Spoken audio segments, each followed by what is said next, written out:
Good afternoon or good morning, students. My name is Fran Clark, and I'm one of the business teachers over here at West Johnson High School.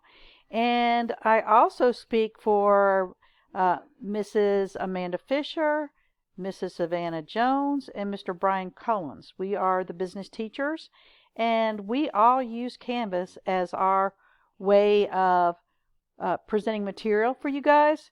So a couple of you have emailed us about how do we get to Canvas. So I thought I'd put together this quick video and walk you through it because I don't want any of you feeling uncomfortable about not being able to get there. It's pretty easy. If you will just navigate to the Johnson County main page, which is johnston.k12.nc.us, okay? And then you'll come over here to where it says Students.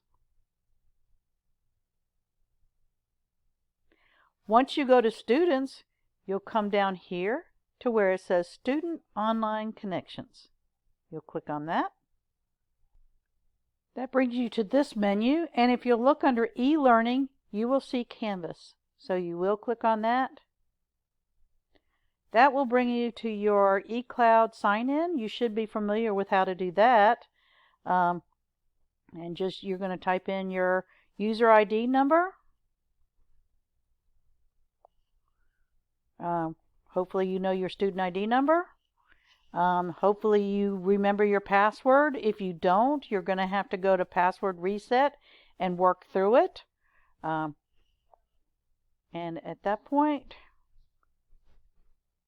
it should bring you to your dashboard of any courses that are being offered. If you're in my accounting and financial planning class, those two I've already got published, and you can already click on them and go in and look at what I've got out there right now. Microsoft, I haven't published that course yet, so I think you might see it, but you probably can't click on it, but that will be ready by Monday. We can't wait to see you guys in class, and hopefully this video has helped you figure out how to get into our Canvas courses.